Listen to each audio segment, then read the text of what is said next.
Bismillahirrahmanirrahim. Assalamualaikum warahmatullahi wabarakatuh.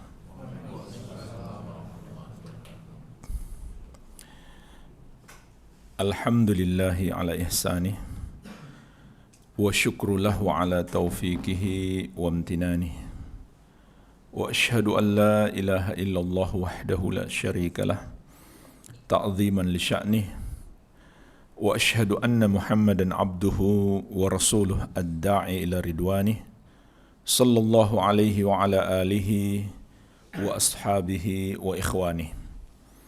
Amma ba'd, fa ikhwani fid din wa akhawati fillah, kaum muslimin wal muslimat rahimani wa rahimakumullah. Semoga Allah Azza wa Jalla senantiasa mencurahkan rahmatnya kepada kita sekalian. InsyaAllah ta'ala kita akan memasuki bab yang ke-6 dalam pembahasan kitab At-Tauhid, yaitu babu tafsir Tauhid wa syahadati an la ilaha illallah. Penulis kitab Tauhid Syekhul Islam Al-Mujahidul Mujaddid Al-Imamul Allamah Al-Syekh Muhammad At-Tamimi rahimahullahu ta'ala mengatakan, bab tafsir Tauhid dan syahadat la ilaha illallah. Jemaah sekalian, mulai bab ini sampai akhir kitab, penulis rahimahullahu ta'ala akan menjelaskan kepada kita rincian makna tauhid. Setelah di bab-bab sebelumnya penulis telah menjelaskan tentang kewajiban, keagungan, dan kedudukan tauhid yang sangat tinggi. Begitu pula beliau telah menjelaskan tentang bahaya dosa syirik. Demikian pula beliau telah menjelaskan tentang kewajiban mendakwahkan tauhid. Jadi kita pun paham dari 5 bab sebelumnya tentang betapa agungnya tauhid dan pentingnya berdakwah kepadanya, dan betapa bahayanya syirik dan pentingnya kita melarang kesyirikan itu. Oleh karena itu, kita perlu memahami ilmunya lebih detail. Jadi mulai bab ini, penulis rahimahullah merinci makna-makna tauhid sampai akhir kitab. Tafsir tauhid dan syahadat la ilaha illallah, maknanya adalah rincian makna tauhid dan yang terkandung di dalam syahadat la ilaha illallah, kalimat tauhid. Penulis rahimahullah menyebutkan dalam bab ini 5 dalil. Yang pertama dari Al-Quranul Karim, wa qaulullahi ta'ala, dan firman Allah subhanahu wa ta'ala, ulaika alladhina yad'un yabtaguna ila rabbihimul wasilata ayyuhum aqrab wa yarjuna rahmatahu wa yakhafuna adzabah inna adzaba rabbika kana mahdhura. Makhluk-makhluk yang mereka sembah itu, mereka sendiri mencari jalan kepada Rabb mereka, yaitu melakukan amalan untuk mendekatkan diri kepada Allah subhanahu wa ta'ala. Siapa di antara mereka yang lebih dekat? Yaitu mereka berlomba-lomba untuk mendekatkan diri kepada Allah, dan mereka mengharapkan rahmat Allah, serta mereka takut terhadap azab Allah. Sesungguhnya azab Rabbmu harus ditakuti. Surat Al-Isra ayat ke-57. Jemaah sekalian, ayat ini berbicara tentang makhluk-makhluk yang disembah selain Allah subhanahu wa ta'ala. Siapa mereka yang dimaksud dalam ayat ini ada dua pendapat yang masyhur di kalangan salaf. Yang pertama adalah maksudnya mereka Nabi Isa alaihi salam dan ibunya yang disembah oleh orang-orang Nasrani, dan Uzair yang disembah oleh orang-orang Yahudi. Yang kedua, mereka adalah para jin yang dulunya kafir, yang menyesatkan manusia sehingga manusia menyembah mereka. Ternyata mereka kemudian masuk Islam dan mereka menjadi para jin yang soleh. Apapun yang dimaksud dalam ayat ini jemaah sekalian, maknanya adalah orang-orang soleh yang disembah. Apakah dia manusia atau jin? Apakah dia nabi atau wali? Maka tafsir tauhid yang terkandung di dalam ayat ini adalah hanya Allah yang berhak disembah.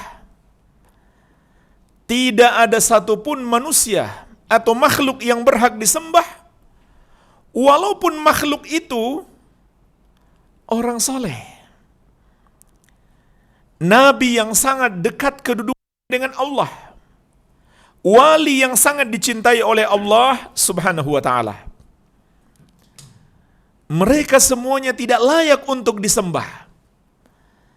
Yang berhak disembah hanyalah Allah subhanahu wa ta'ala. Karena ayat ini mengabarkan para nabi dan para wali itu sendiri, mereka menyembah Allah. Kalau begitu, mereka adalah makhluk yang menuhankan Allah subhanahu wa ta'ala, yang membutuhkan Allah tabaraka wa ta'ala.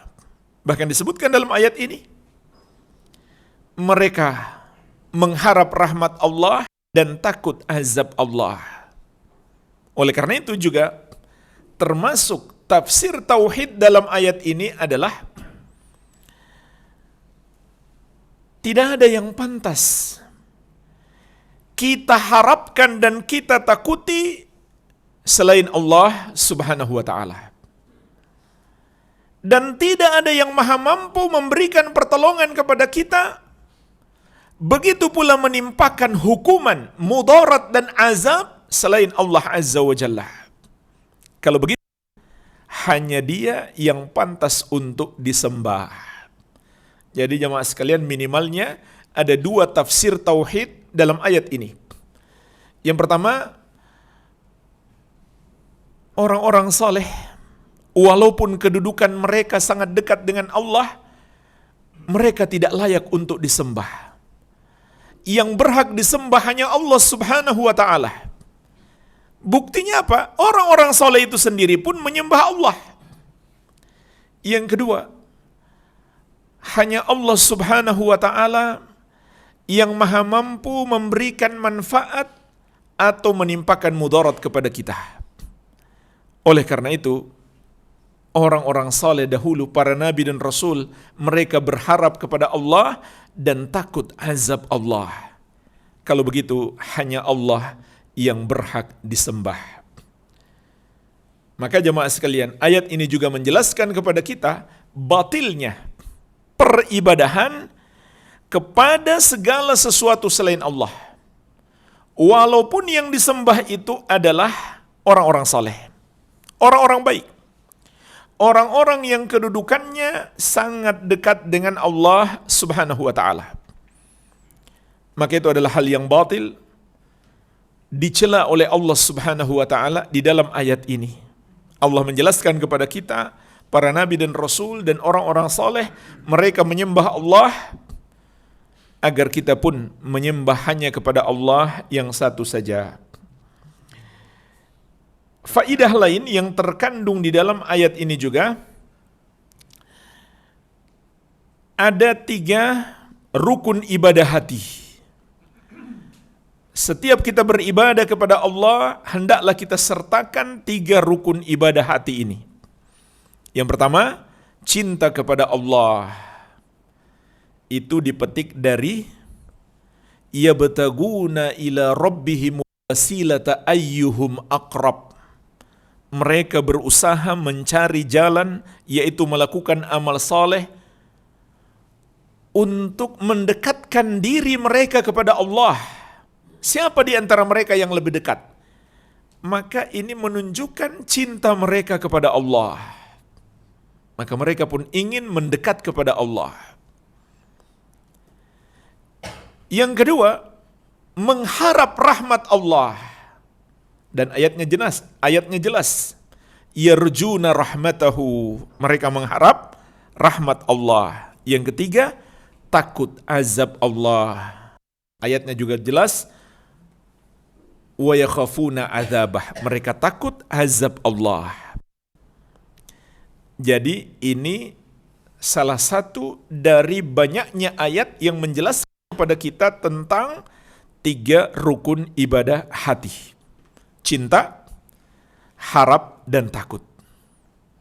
Ini harus selalu bersama kita, bahkan dalam sepanjang hidup kita. Selalu hadirkan cinta kepada Allah, mengharap rahmatnya, dan takut azabnya. Dan itu termasuk ibadah.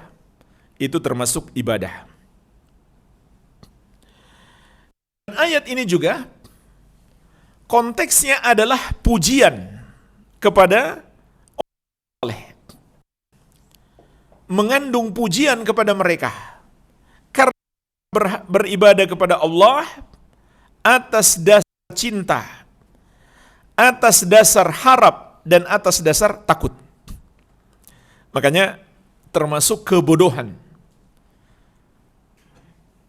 orang-orang sufiyah, tasawuf, tarekat.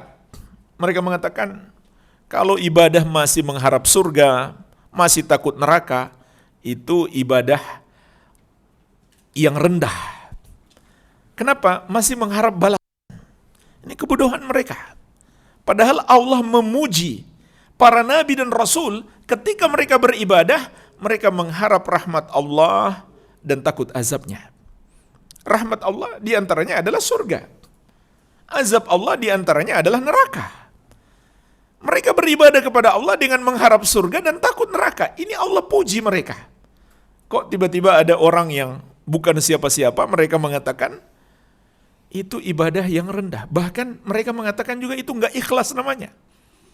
Padahal justru itulah hakikat ikhlas. Hakikat ikhlas harap semata dari Allah. Apa yang kita harapkan? Dimasukkan ke dalam surga dan dijauhkan dari api neraka. Itulah hakikat ikhlas. Bukan enggak berharap apa-apa. Jadi salah kalau kita katakan ikhlas itu tanpa pamrih, tanpa mengharapkan balasan. Kalau tidak mengharapkan balasan dari manusia, itu betul. Itu enggak ikhlas. Kalau mengharapkan balasan dari manusia. Tapi kepada Allah kita harus berharap. Dan tatkala kita berharap, itu adalah ibadah tersendiri. Dan tatkala kita takut kepada Allah, itu juga ibadah tersendiri. Sampai-sampai bahkan lebih parah mereka mengatakan, enggak apa-apa saya masuk neraka, yang penting Allah ridho. Ini lebih parah lagi. Ini menunjukkan kebodohan. Karena kalau Allah ridho, pastilah Allah masukkan ke dalam surga. Baik, ini dalil yang pertama. Kita masuk dalil yang kedua. Wa qauluhu ta'ala. Dan firman Allah subhanahu wa ta'ala.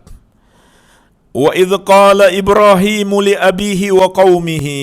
Dan ingatlah ketika Ibrahim berkata kepada ayahnya dan kaumnya. Nabi Ibrahim menegaskan kepada ayahnya sendiri dan anak-anak sebangsa dan setanah airnya. Apa yang beliau katakan? Innani bara'um mimma ta'budun. Sesungguhnya aku berlepas diri dari apa yang kalian sembah.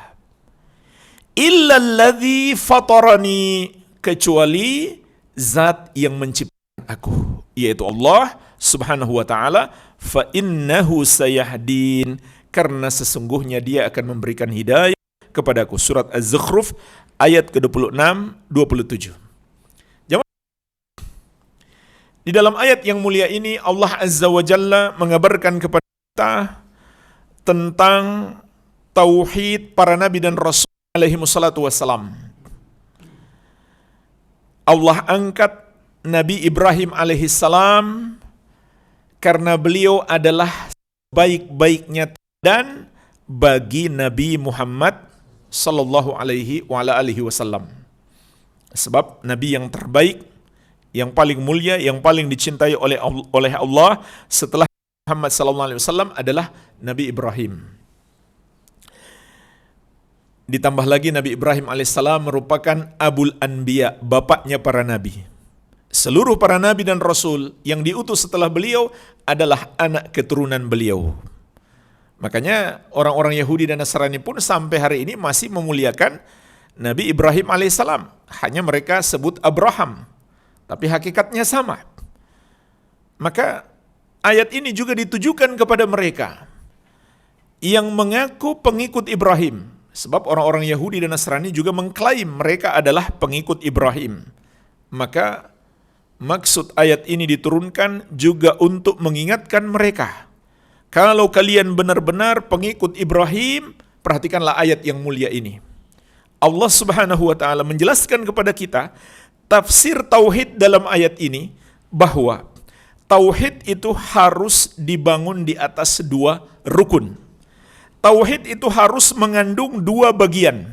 Yang pertama, berlepas diri dari kesyirikan dan orang-orang musyrik. Berlepas diri dari peribadahan kepada selain Allah dan orang-orang yang menyembah kepada selain Allah tersebut. Ini yang pertama. Yang kedua, menetapkan keimanan kita bahwa yang berhak disembah hanyalah Allah Subhanahu wa ta'ala, sang pencipta.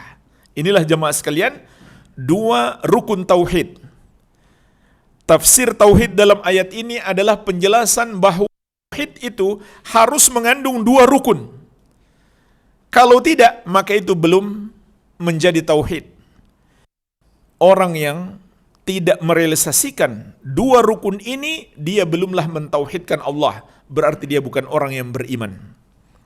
Rukun yang pertama dalam ucapan Nabi Ibrahim alaihissalam, innani bara'um mimma ta'budun. Sesungguhnya aku berlepas diri dari apa yang kalian sembah. Berlepas diri itu maknanya, aku menyalahkan perbuatan kalian. Aku benci, aku tidak, dan aku menjauhinya sejauh-jauhnya. Itu artinya berlepas diri. Ini yang pertama. Kandungan daripada tauhid. Mengingkari, menyalahkan dan menjauhi semua peribadahan kepada selain Allah. Ini yang diucapkan oleh Nabi Ibrahim alaihissalam kepada kaumnya, kepada ayahnya sendiri, kepada saudara-saudaranya, kepada anak sebangsa dan setanah airnya. Bandingkan dengan sebagian orang yang mengaku muslim hari ini. Apa dia katakan kepada orang kafir, orang musyrik? Kita sebangsa dan setanah air, nggak usah saling menyalahkan. Kita harus saling membenarkan. Kalian nggak menyalahkan saya nggak menyalahkan kalian. Bukan seperti itu yang diajarkan para nabi dan rasul. Nabi dan rasul mengikuti apa yang Allah perintahkan. Kalau Allah bilang salah, bilang salah. Meskipun orang yang disalahkan itu nggak setuju. Tapi apa yang terjadi hari ini? Nggak enak.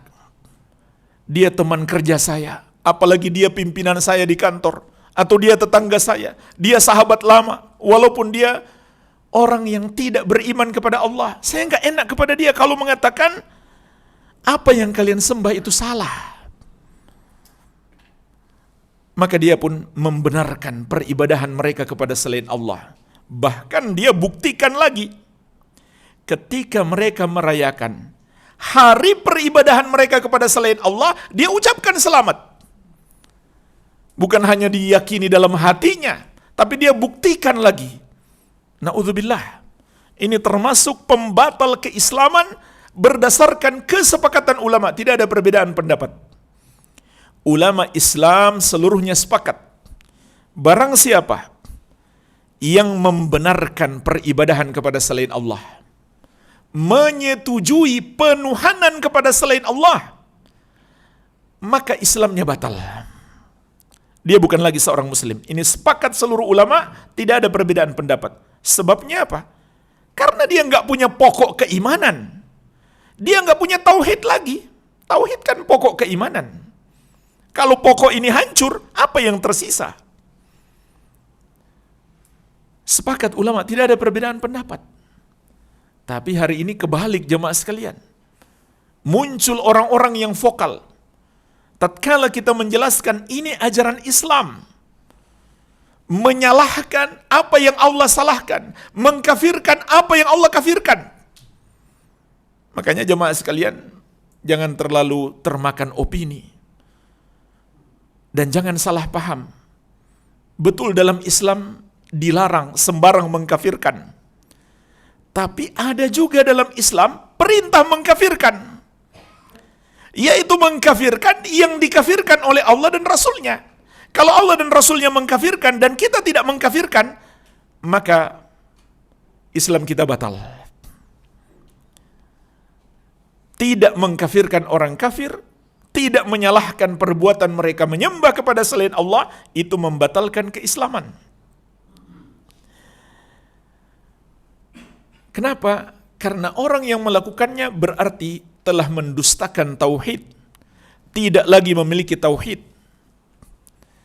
Namun hari ini, tatkala kita menjelaskan apa yang Allah tetapkan dalam Al-Quran, seperti dalam ayat ini, ada orang-orang yang vokal mengatakan, itu ajaran intoleran, itu ajaran radikal, itu ajaran ekstrim, itu nggak cocok di negara ini. Subhanallah, ini ajaran Al-Quran. Bagaimana bisa seorang muslim mengatakan seperti itu? Kalau dia orang kafir, wajar dalam tanda kutip dia mengatakan seperti itu, ya dia kafir, nggak beriman. Tapi yang mengatakan itu orang beriman loh, mengaku beriman maksudnya, mengaku muslim. Di KTP-nya tertulis beragama Islam. Namun dia menentang ajaran Islam yang paling mendasar. Dan kita tahu bersama jemaah sekalian, karena inilah Nabi Ibrahim alaihissalam dibakar oleh mereka. Karena ini pula Nabi Muhammad SAW dimusuhi oleh kaumnya. Kemuliaan akhlak biasa pada diri Nabi Muhammad SAW hanya karena mengajak mereka beribadah kepada Allah yang satu saja dan meninggalkan semua peribadahan mereka kepada selain Allah, karena itu salah. Maka mereka pun memusuhi Rasulullah sallallahu alaihi wasallam. Maka Ibrahim menegaskan, innani bara'um mimma ta'budun. Sesungguhnya aku berlepas diri dari apa yang kalian sembah. Kemudian di ayat berikutnya kata beliau, illalladzi fatarani, kecuali yang menciptakan aku, yaitu Allah Subhanahu wa taala. Jadi setelah menafikan, mengingkari semua peribadahan kepada selain Allah, kemudian beliau menetap keimanan beliau hanya Allah yang beliau sembah. Ucapan Nabi Ibrahim alaihissalam ini sama persis dengan susunan kalimat la ilaha illallah.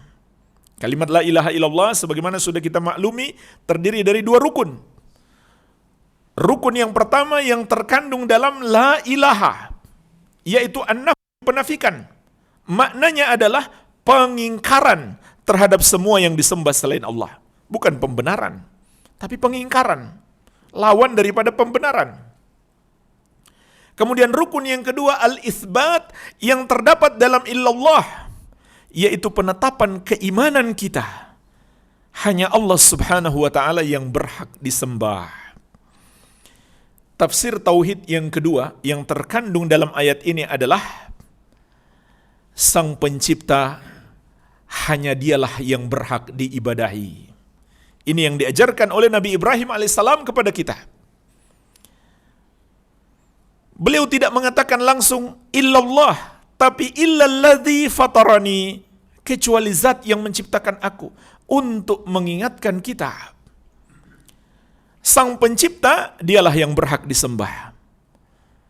Sebab Dialah yang menciptakan segala sesuatunya. Dia yang menciptakan kita dan menciptakan segala sesuatu yang kita butuhkan. Dan apabila Dia pencipta, berarti Dia maha kuat, maha perkasa, maha kuasa, maha berilmu, maha agung, maha tinggi. Maka hanya Dia yang pantas untuk disembah. Kita masuk dalil yang ketiga. Wa qauluhu ta'ala, dan firman Allah subhanahu wa ta'ala. Ittakhadhu ahbarahum wa ruhbanahum arbaba min dunillahi. Mereka, yaitu orang-orang Yahudi dan Nasrani, menjadikan para ulama dan para pendeta atau ahli ibadah mereka. Ulama maksudnya ulama Yahudi. Ahli ibadah maksudnya pendeta Nasrani. Mereka jadikan sebagai Tuhan-Tuhan yang mereka sembah selain Allah. Wal Masih ibn Maryam, begitu pula mereka menyembah Al-Masih putra Maryam. Wa ma umiru illa liya'budu ilaha wahida. Padahal tidaklah mereka diperintahkan kecuali menyembah hanya kepada Allah, sesembahan yang satu. La ilaha illa, tidak ada yang berhak disembah kecuali Dia. Subhanahu amma yusyrikun, maha suci Allah dari apa yang mereka persekutukan. Tafsir tauhid dalam ayat ini yang pertama adalah termasuk makna dan rincian tauhid adalah mengesahkan Allah dalam ketaatan, yaitu dalam penghalalan apa yang Allah halalkan dan pengharaman apa yang Allah haramkan. Ini bagian dari tauhid. Hafalkan ini, ingat ini. Terutama yang enggak mencatatkan hafalannya kuat. Termasuk tauhid adalah memurnikan atau mengesahkan Allah dalam ketaatan kita. Maknanya apa? Meyakini hanya Allah yang berhak menghalalkan dan mengharamkan. Kalau begitu sebaliknya, termasuk syirik adalah menghalalkan apa yang Allah haramkan dan mengharamkan apa yang Allah halalkan. Itu disebut syirik. Syirik apa istilahnya? Iya, termasuk syirik besar. Tapi istilah spesifiknya apa? Syirik taat, syirik dalam ketaatan, syirku ta'ah. Syirku ta'ah, syirik dalam ketaatan adalah menaati makhluk dalam menghalalkan apa yang Allah haramkan atau mengharamkan apa yang Allah halalkan. Dalilnya adalah ayat ini, surat At-Taubah ayat ke-31. Allah Subhanahu wa taala berfirman, "Ittakhadhu ahbarahum wa ruhbanahum arbaba min dunillah." Orang-orang Yahudi menjadikan ulama mereka dan orang-orang Nasrani menjadikan para pendeta mereka sebagai Tuhan-Tuhan yang mereka sembah selain Allah. Untuk memahami ayat ini, terdapat sebuah hadis yang diriwayatkan Imam Ahmad, At-Tirmidzi dan yang lainnya. Dari sahabat yang mulia, Adi bin Hatim At-Ta'i radhiyallahu anhu, seorang sahabat yang dulunya Nasrani. Tatkala mendengar ayat ini, maka beliau merasa heran. Sebab ayat mengatakan orang Nasrani menyembah pendeta. Maka beliau bertanya, Rasulullah, asna na'buduhum. Wahai Rasulullah, kami tidak menyembah para pendeta kami. Karena beliau ini Nasrani dan hanya adalah tokoh Nasrani terkenal. Qala, maka Nabi SAW bertanya balik kepadanya, Alaysa yuhilluna lakum ma harramallah fatuhilluna? Bukankah para pendeta kalian menghalalkan bagi kalian apa yang Allah haramkan, kalian pun ikut menghalalkan? Wa yuharrimuna ma ahallallah fatuharrimuna? Mereka juga menghalalkan, mereka juga mengharamkan apa yang Allah halalkan, kalian pun ikut mengharamkan. Pendeta melakukan, kalian ikut. Qala bala, beliau mengatakan, betul ya Rasulullah. Maka Rasulullah SAW menegaskan, fatilka ibadatuhum, itulah yang dimaksud menyembah mereka, menuhankan mereka. Oleh karena itu jemaah sekalian, ayat ini berlaku umum. Jika ada seorang muslim menjadikan ustadznya, gurunya, atau pemimpinnya, pemimpin negara, pemimpin wilayah, apalagi cuma pimpinan organisasinya, dia taati makhluk tersebut dalam menghalalkan apa yang Allah haramkan atau mengharamkan apa yang Allah halalkan, maka dia telah menyembah mereka. Dia telah melakukan syirkut ta'ah, syirik dalam ketaatan. Contoh jemaah sekalian, pemimpinnya mengatakan khamar itu halal. Allah mengharamkan khamar, tapi pemimpinnya mengatakan khamar itu halal. Maka kita buka pabrik khamar, kita izinkan khamar dijual bebas. Lalu dia mengatakan, iya betul halal. Haram cuma di Arab. Di sini halal. Maka pemimpinnya itu telah terjerumus dalam syirik, dan dia pun yang menaati pemimpinnya telah menyembah pemimpinnya itu, telah menuhankannya. Tapi jemaah sekalian perhatikan, pelanggaran terhadap tauhid di sini yang sampai pada tingkat kesyirikan, ketika seseorang menghalalkan apa yang Allah haramkan atau mengharamkan apa yang Allah halalkan, bukan sekedar dia melakukan yang haram. Bedakan ya, dua hal ini. Antara melakukan yang haram dan menghalalkan yang haram. Kalau pemimpinnya mengatakan, sebenarnya khamar ini haram, tapi mau bagaimana lagi kalau saya nggak sahkan undang-undang, saya di demo. Atau kalau saya nggak sahkan undang-undangnya, nanti masyarakat yang jualan khamar itu gimana nasibnya? Tapi dia yakin sebenarnya haram, maka itu tidak sampai tingkat syirik. Namun tidak diragukan lagi itu adalah dosa besar dan kebodohan. Kebodohan karena Allah berjanji, kalau kita beriman dan bertakwa, Allah bukakan pintu-pintu rezeki. Jangan kita malah melakukan sebaliknya, menentang Allah, menentang syariatnya. Jadi, bedakan dua hal ini ya. Ada orang setiap hari minum khamar. Setiap hari dia minum khamar.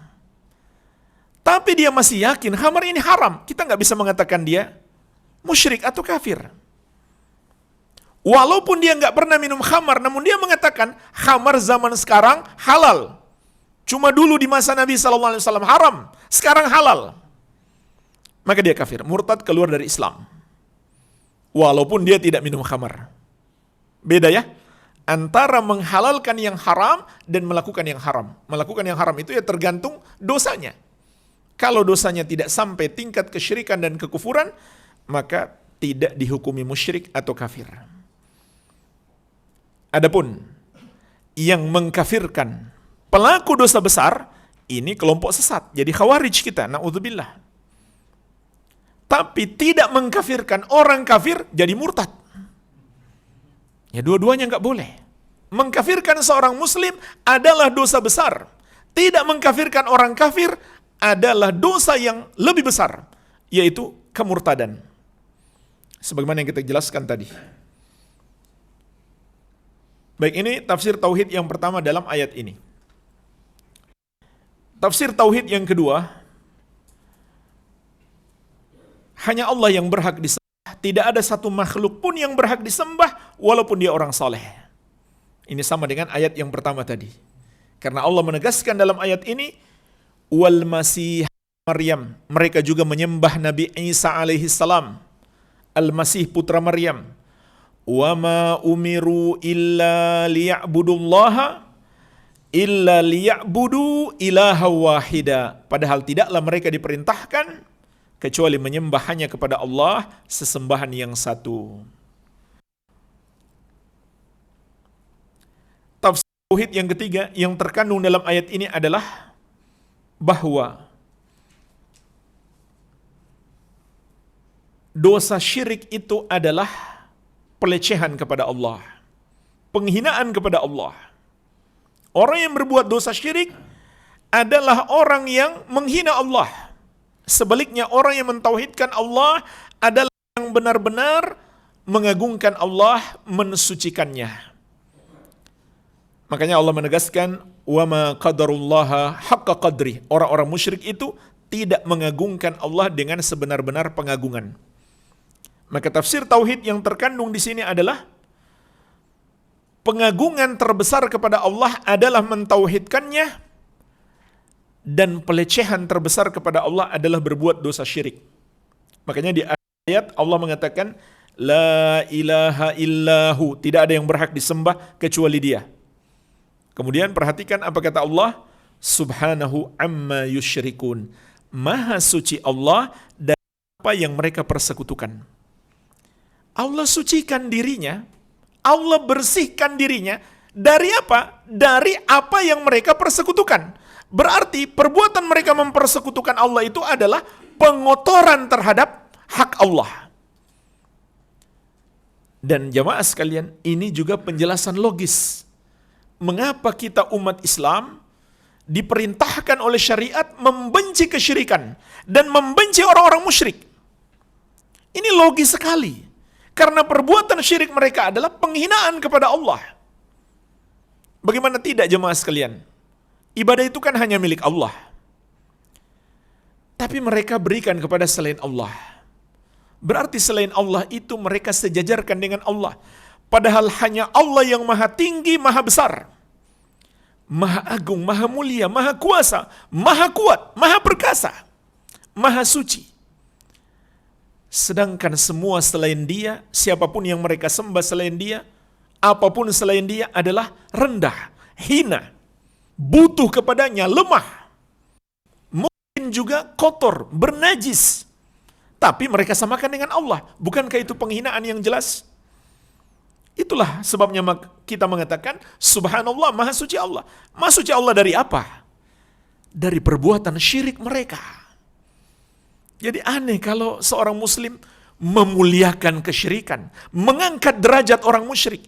Itu aneh sekali, bertentangan dengan zikir yang dia ucapkan setiap habis sholat, subhanallah. Kalau saja orang menghina orang tua kita akan sangat marah. Kalau ada orang menghina Nabi Muhammad SAW, kita marah. Bagaimana lagi orang yang menghina Allah? Kita masuk dalil yang keempat. Masih ada waktu? 5 menit. Wa qauluhu ta'ala, dan firman Allah Subhanahu wa ta'ala, wa minan nasi man yattakhidhu min dunillahi andada yuhibbunahum ka hubbillah. Dan di antara manusia ada yang menjadikan selain Allah sebagai tandingan-tandingan atau sekutu-sekutu bagi Allah. Mereka mencintai makhluk-makhluk tersebut seperti kecintaan mereka kepada Allah. Walladzina amanu asyaddu lillah. Adapun orang-orang yang beriman lebih kuat cinta mereka kepada Allah daripada orang-orang musyrik itu. Walau yaral ladzina zalamu idh yarawna 'adzaba annal quwwata lillahi jami'an wa annallaha syadidul 'adzab. Seandainya orang-orang zalim itu melihat tatkala mereka menyaksikan azab bahwasannya kekuatan seluruhnya milik Allah Subhanahu wa taala dan bahwasannya Allah sangat keras azabnya. Surat Al-Baqarah ayat 106. tafsir tauhid yang terkandung dalam ayat ini adalah kewajiban memurnikan cinta kita hanya untuk Allah semata-mata. Yaitu kita beribadah kepada Allah dengan cinta dan kita murnikan cinta itu hanya untuk Allah semata-mata. Karena ayat ini menjelaskan tentang salah satu bentuk kesyirikan adalah menduakan Allah dalam cinta. Cinta yang bagaimana? Yang termasuk ibadah yang harus diberikan hanya untuk Allah dan tatkala diberikan kepada selain Allah menjadi syirik. Yaitu cinta yang disertai dengan pengagungan kepada Allah dan ketundukan kepadanya dan selalu mengutamakan cinta kita kepadanya melebihi selainnya. Inilah cinta ibadah yang tidak boleh kita berikan kepada makhluk. Harus kita murnikan untuk Allah yang satu saja.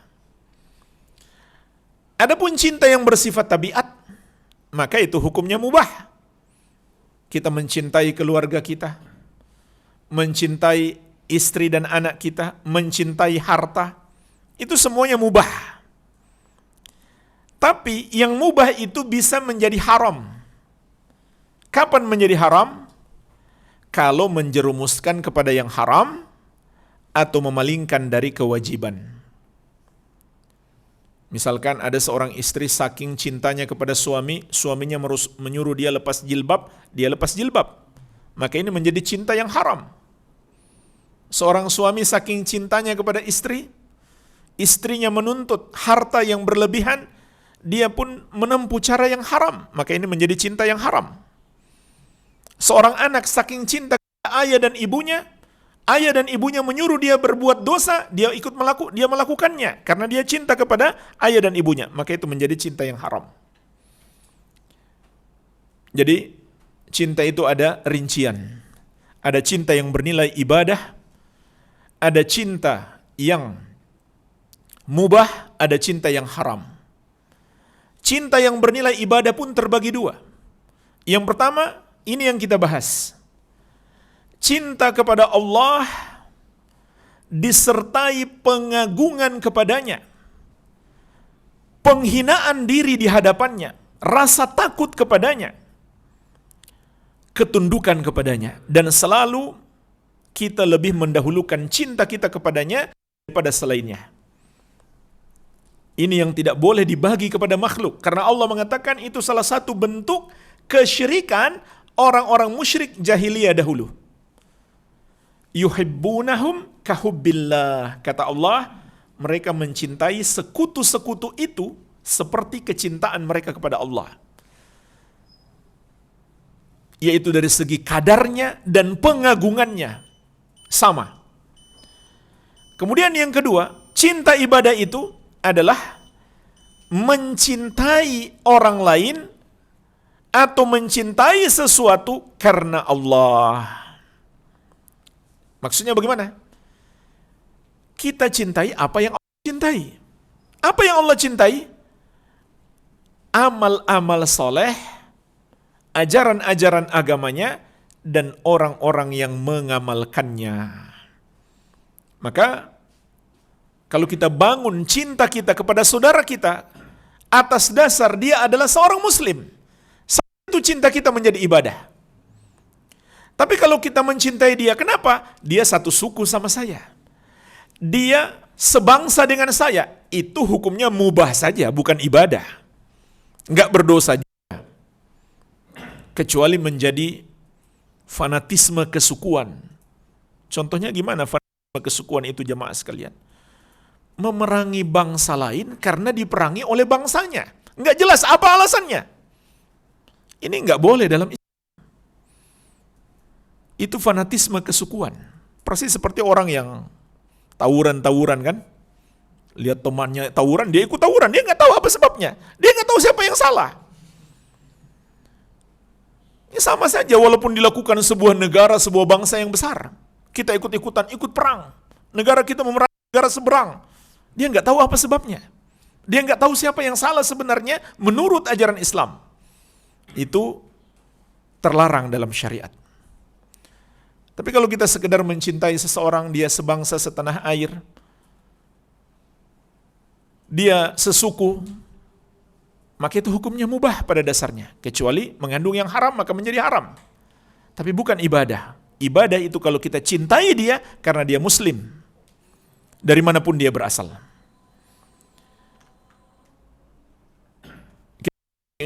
Satu lagi, dalil yang terakhir setelah adzan.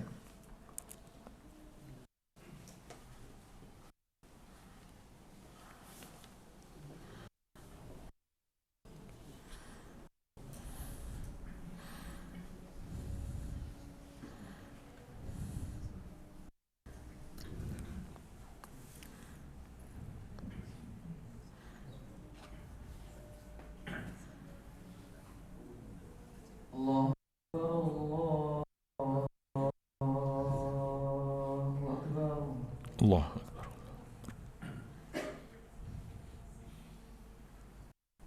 Allahu Akbar, Allahu Akbar. Allah Akbar.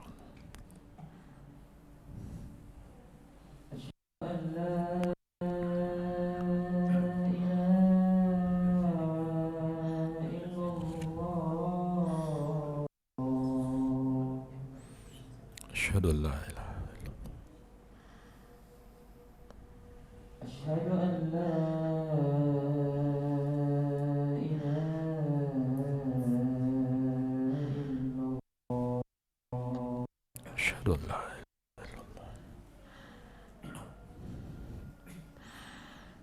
أشهد أن محمدا رسول الله. asyhadu anna Muhammadar Rasul. أشهد أن محمدا رسول الله. asyhadu anna Muhammadar Rasul.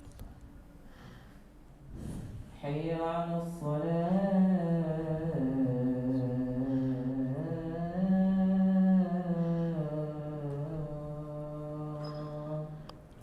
La haula wala quwwata illa billah. حي على الصلاة.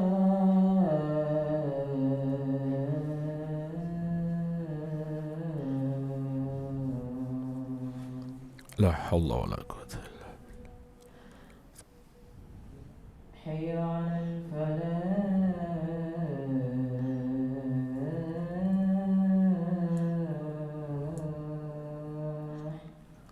La haula wala quwwata illa billah. حي على الفلاح.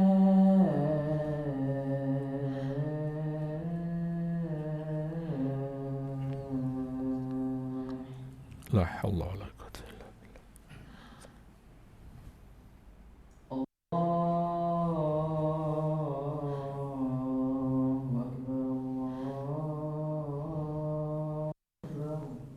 الله أكبر، الله أكبر. Allahu akbar, Allahu akbar. لا إله إلا الله.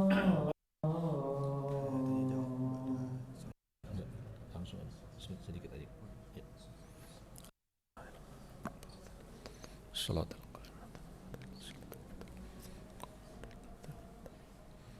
Kita masuk dalil yang terakhir. Setelah itu kita tanya jawab. Qala rahimahullah wa fis sahih 'anin nabiy sallallahu alaihi wasallam annahu qala, di dalam as-sahih, yaitu dalam sahih Muslim, dari sahabat yang mulia Abu Malik Al-Ashja'i, Sa'ad bin Tariq radhiyallahu anhu, dari Nabi sallallahu alaihi wasallam bahwasanya beliau bersabda, "Man qala la ilaha illallah wa kafara bima yu'badu min dunillahi haruma maluhu wa damuhu wa hisabuhu 'ala Allah azza wa jalla." Barang siapa mengucapkan la ilaha illallah, dan mengingkari semua yang disembah selain Allah, maka haram hartanya dan darahnya, dan hisabnya bagi Allah Azza wa Jalla. Jemaah sekalian, tafsir tauhid yang terkandung dalam hadis ini adalah bahwa tauhid itu tidak cukup dengan sekedar mengucapkan la ilaha illallah, tapi harus diamalkan makna yang terkandung di dalamnya. Apa makna yang terkandung di dalamnya? Wa kafara bima yu'badu min dunillah. Mengingkari, mengkufuri semua yang disembah selain Allah. Ini penekanan dari Nabi Muhammad SAW. Padahal dalam la ilaha illallah sudah terkandung mengkufuri yang disembah selain Allah. Tapi Nabi SAW dalam hadis ini ingin mengatakan itu bukan sekedar diucapkan, tapi harus dibuktikan dengan pengamalan. Yaitu kita salahkan, kita ingkari dalam hati kita semua yang disembah selain Allah. Tidak boleh kita membenarkan peribadahan kepada selain Allah, karena itu menyelisihi tauhid. Hadis ini juga menjelaskan kepada kita keutamaan tauhid. Apabila seorang mentauhidkan Allah, berarti dia menjadi muslim. Kalau dia menjadi muslim, maka haram hartanya dan darahnya. Namun, hadis ini tidaklah bermakna semua orang yang kafir itu juga halal darah dan hartanya. Tidak. Ada aturan-aturan Islam yang lain. Orang-orang kafir yang halal darah dan hartanya, di antaranya dalam jihad fi sabilillah. Jihad fi sabilillah. Adapun orang-orang kafir yang tinggal di negeri muslim, maka tidak halal darah dan harta mereka kecuali sesuai ketentuan syariat. Jadi tidak boleh seorang muslim mengatakan karena dia kafir, boleh dong saya pakai mobilnya, saya ambil motornya. Tidak. Jadi hadis ini tidak memiliki makna bahwa selain menjadi halal darah dan harta mereka. Orang-orang kafir yang tinggal di negeri kaum muslimin, darah dan harta mereka juga haram. Tapi haramnya darah dan harta mereka bukan karena kemuliaan mereka. Lalu karena apa? Karena umat Islam memegang teguh perjanjian. Kita ada perjanjian dengan mereka sebagai warga negara. Tidak boleh kita melanggarnya. Sedangkan haramnya darah dan harta seorang muslim karena kemuliaan muslim tersebut. Adapun maksud akhir hadis, barang siapa mengucapkan la ilaha illallah dan dia kufur terhadap semua yang disembah selain Allah, haram hartanya dan darahnya. Kemudian di akhir hadis, wa hisabuhu 'alallahi azza wa jalla, hisabnya bagi Allah azza wa jalla. Maksudnya jemaah sekalian, kalau ada orang masuk Islam atau kita lihat dia mengucapkan la ilaha illallah, kita nggak boleh mencurigai dia. Kita nggak boleh mengatakan jangan dia pura-pura. Serahkan itu, hatinya kita serahkan kepada Allah. Hisabnya bagi Allah Azza wa Jalla, bukan bagi kita. Bukan kita yang menghisapnya, Allah Subhanahu wa Ta'ala. Kecuali ada indikasi kuat. Mengaku mu'alaf misalkan kesana kemari, minta sumbangan. Ini indikasi kuat, orang ini bukan masuk Islam beneran. Kalau ada indikasi-indikasi seperti itu, nggak boleh kita menghadirkan kecurigaan.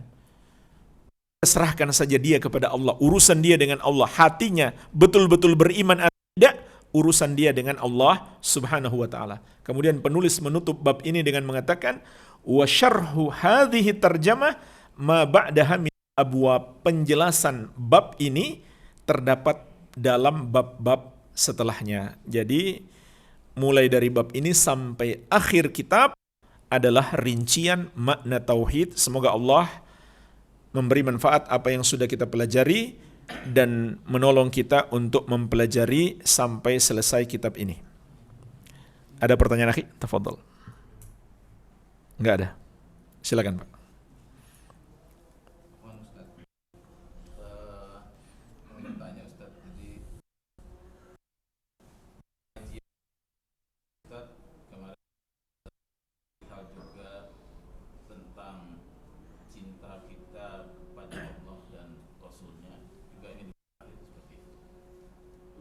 Apa indikasi Allah, jadi maksudnya kita merasa bahwa Allah juga mencintai kita seperti yang disampaikan di minggu kemarin itu.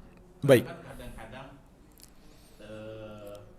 kita itu merasa, atau saya lah gitu ya, merasa betulnya ibadah yang kita lakukan ini ada indikasi diterima nggak? Baik. Pertama, Allah Subhanahu wa taala menjelaskan sendiri. Apabila Allah mencintai seseorang, akan diapakan orang itu? Apa yang Allah berikan kepadanya? Dalam hadis qudsi, diriwayatkan Al-Bukhari dari Abu Hurairah radhiyallahu anhu, Rasulullah SAW bersabda, Allah Subhanahu wa taala berfirman, "Fa idza ahbabtuhu fakuntu sam'ahu alladhi yasma'u bihi, wa basarahu alladhi yubsiru bihi, wa yadahu allati yabtishu biha, wa rijlahu allati yamshi biha."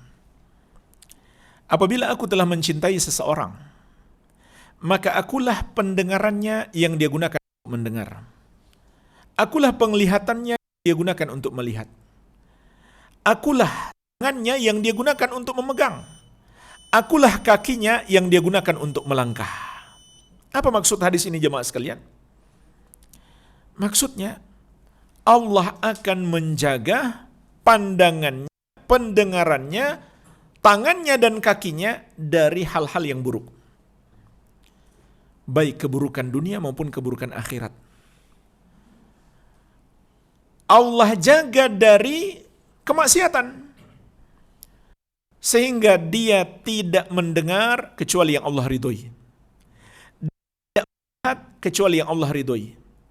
Dan dia tidak menggunakan tubuhnya kecuali pada apa yang Allah ridhoi.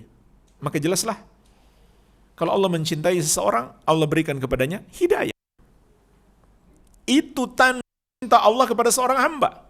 Oleh karena itu, kalau kita ingin mengukur sebesar apa cinta Allah kepada kita, ukurlah amalan kita sendiri. Semakin banyak amal-amal soleh yang kita lakukan, sebesar itulah cinta Allah kepada kita. Sekuat apa kita kepada Allah, sebanyak apa kita tahu dan yakini dengan kuat-kuatnya tanpa ada keraguan sedikit pun, sebesar itulah cinta Allah kepada kita. Berarti penting sekali belajar menuntut ilmu dan mengamalkannya. Kemudian dan hadis, wala in sa'alani la'utiyannahu wala in ista'adzani la'u'idzannahu. Kalau dia minta sesuatu kepadaku, pasti aku kabulkan. Kalau dia mohon perlindungan, pasti aku lindungi.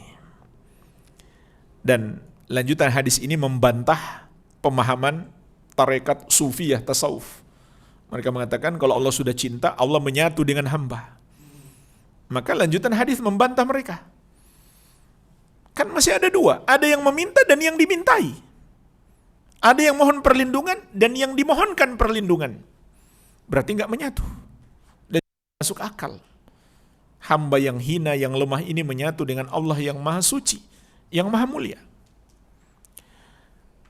Adapun jamaah sekalian, tanda ibadah kita diterima. Ini dua hal sebenarnya.